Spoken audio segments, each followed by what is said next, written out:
Hello students, today I will explain the summary and line by line meaning of poem Fire and Ice which has been written by Robert Frost. I have already told you about Robert Frost in previous poem. So let's start the poem directly. Fire and Ice is a very interesting and very simple poem. It is a symbolic poem in which poet uses metaphor of fire and ice for portraying human emotions. Students, here metaphor means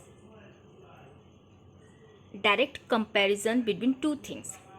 Metaphor is a poetic device and it means direct comparison between two things. Here poet uses fire and ice metaphorically to represent human emotions. Which type of human emotions? Desire, passion, hate. Students, here fire represent desire and passion and ice represent hate. In this poem, poet says that some scientists think that world will end with fire and some think that world will end with ice. Poet was in favor of those who told about fire, but he also know the power of hate. So he said that ice would be as great destructive force just like fire. Students, in this poem, poet says that excess desire and excess hate both are destructive for anyone. This is the summary of the poem. Now let's start the line by line explanation of the poem. So let's see the poem. Here the first line. Some say the world will end fire and some say in ice. Students, here some represent the scientist. Some scientists say the world will end fire and some scientists say in ice. According to the poet यह कहना चाहते हैं कि कुछ scientist ऐसा मानते हैं कि वर्ल्ड जो है वो फायर से एंड होगा, फायर से ख़त्म होगा, और कुछ साइंटिस्ट ऐसा मानते हैं कि आइस से ख़त्म होगा, वर्ल्ड जो है वो आइस से ख़त्म होगा. स्टूडेंट्स, मैंने आपको पहले ही बताया था कि यहाँ पे पोएट ने फायर और आइस को मेटाफरिकली यूज़ किया है ह्यूमन इमोशंस को शो करने के लिए. और कौन से ह्यूमन इमोशंस? तो फायर रिप्रेजेंट कर रहा है डिज़ायर को और आइस रिप्रेजेंट कर रहा है हेट को. तो यहाँ पोएट यह बताना चाहते हैं कि किस तरीके से फायर और आइस डिस्ट्रक्शन का कारण बन सकते हैं.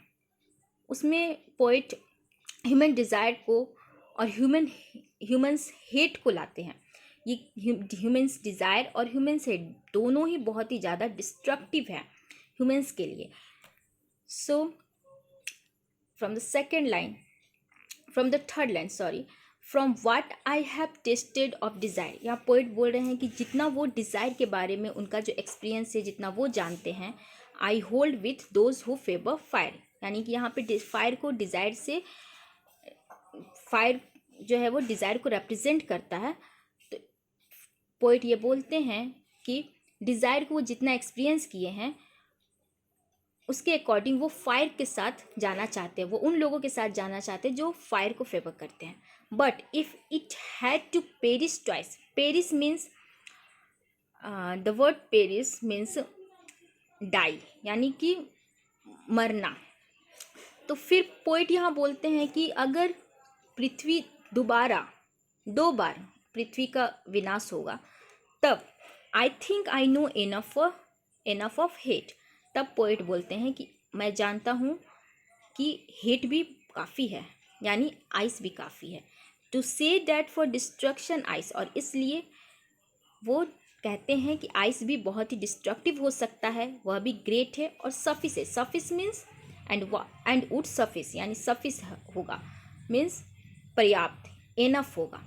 स्टूडेंट्स, यहाँ पोएट इस पोयम में ये कहना चाहते हैं कि कुछ साइंटिस्ट ऐसा मानते हैं कि फायर से वर्ल्ड ख़त्म हो सकता है और कुछ साइंटिस्ट ऐसा मानते हैं कि आइस से। पोइट इस पोएम में फायर को ह्यूमन के डिज़ायर की तरह देख रहे हैं और आइस को ह्यूमंस हेट की तरह। एक्सेस डिज़ायर भी डिस्ट्रक्शन का कारण हो सकती है। ज़रूरत से ज़्यादा डिज़ायर या पैसन डिस्ट्रक्शन का कारण हो सकता है, वो न सिर्फ उस व्यक्ति के लिए बल्कि उसके आसपास जो लोग हैं उनके लिए भी।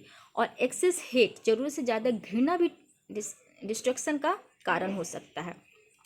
एग्जाम्पल अगर हम ले तो अगर ये जो डिज़ायर है, ये चाहत जो हमारी है, वो अगर ज़रूरत से ज़्यादा हो जाएगी तो वार का रूप ले सकती है और वार हमेशा डिस्ट्रक्टिव होता है। और घृणा, किसी इंसान के अंदर दूसरे इंसान के प्रति घृणा अधिक हो जाएगी, बहुत ज़्यादा हो जाएगी, तो वो भी एक वार का रूप ले सकती है जो कि बहुत ही डिस्ट्रक्टिव है। तो यहाँ पोएट यही कहना चाहते हैं इस पोएम में कि fire and ice both are enough for destruction of earth, for destruction of world. Okay, this is the line by line meaning of the poem. Now let's start the poetic devices, okay, used in this poem. So poetic devices like enjambment. Students, before going to the poetic devices, we should know about poetic device. What is poetic device? Poetic device are those things which are used to give special effect in the poem. Okay, ये वैसे things होते हैं जो poem में use किया जाता है poem को स्पेशल इफेक्ट देने के लिए, क्रिएटिव बनाने के लिए। तो इस पोएम में जो पोएटिक डिवाइस यूज्ड हुआ है वह है, पहला है enjambment. Enjambment means sentence continue in the other line. अगर सेंटेंस दूसरे लाइन में कंटिन्यू हो रहा है, ठीक है, पहले लाइन में सेंटेंस खत्म नहीं हुआ है, वो फिर से दूसरे लाइन में कंटिन्यू हो गया, तो वहाँ इंजैम्बेंट यूज होता है। For example, from what I have tested of desire I hold with those who favour fire. यहाँ डिज़ायर के बाद फुल स्टॉप नहीं है, ये जो सेंटेंस है वो दूसरे लाइन में भी कंटिन्यू है, इसलिए यहाँ पे इंजैम्बेंट है। सेकेंड पोएटिक डिवाइस है assonance. Assonance means repetition of vowel sound in same line. Same line में वॉवेल साउंड रिपीट होता है तो वहाँ एजोनेंस होता है। For example, I hold with those who favour fire, यानी यहाँ होल्ड, स्टूडेंट्स ध्यान दीजिएगा, वॉवेल साउंड, होल्ड दोज, यहाँ पे ओ का जो साउंड है वो यूज हो रहा है, रिपीट हो रहा है, यहाँ पे एजोनेंस होगा। नेक्स्ट है alliteration. Alliteration means repetition of consonant sound at the start of two और more consecutive words. Consonant sound का रिपीटेशन होता है कहाँ, टू और मोर, दो या दो से अधिक, कंसेक्टिव, कंसेक्टिव मतलब अगल बगल वाले वर्ड्स के स्टार्टिंग लेटर में जो कॉन्सोनेंट साउंड रिपीट होता है वहाँ एलिट्रेशन होता है। For example, sound of W in world will. Poem में वर्ल्ड विल एक साथ यूज हुआ है और वर्ल्ड्स का डब्ल्यू और विल का डब्ल्यू दोनों का साउंड सेम है, इसलिए यहाँ पे एलिट्रेशन है। दूसरे एग्जाम्पल्स हैं जैसे sound of F in favour fire. Favour fire भी एक साथ यूज हुआ है, फेबर का एफ और फायर का एफ दोनों का साउंड सेम है, सो यहाँ पे एफ और डब्ल्यू का साउंड जो है वो रिपीट हुआ है, इसलिए यहाँ एलिट्रेशन है। नेक्स्ट है personification. Personification means give human qualities to non human things, यानी इसमें क्या होता है कि human quality, non human things को ह्यूमन क्वालिटी दिया जाता है। फॉर एग्जाम्पल, फायर और ice are capable of destruction. यहाँ पे जो नॉन ह्यूमन थिंग्स हैं जैसे फायर और आइस, ये डिस्ट्रक्शन करने के लिए कैपेबल है, यहाँ पे इसे ह्यूमन क्वालिटी दिया गया है, इसलिए यहाँ पे पर्सनिफिकेशन है। नेक्स्ट है anaphora. Anaphora means repetition of word और expression at the start of two और मोर कंसेक्टिव लाइन्स, यानी दो या दो से अधिक अगल बगल वाले जो लाइन्स हैं उसके स्टार्टिंग में किसी वर्ड या एक्सप्रेशन का रिपीटेशन होता है तो वहाँ पे एनाफोरा यूज होता है। फॉर एग्जाम्पल, सम से is repeated eight the start of line 1 and 2। देख लीजिए, लाइन भी देख लीजिए, यहाँ पे जो फर्स्ट और सेकंड लाइन है, सम से पहले लाइन में भी रिपीट हुआ है और सेकंड लाइन में भी सम से रिपीट हुआ है, इसलिए यहाँ पे क्या है, एनाफोरा है, ठीक है।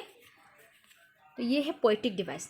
these are the poetic devices use in this poem. So that's it. That's all about the poem, the summary, the line by line meaning, and poetic devices of the poem Fire and Ice. That's it. That's it, students. Thank you very much.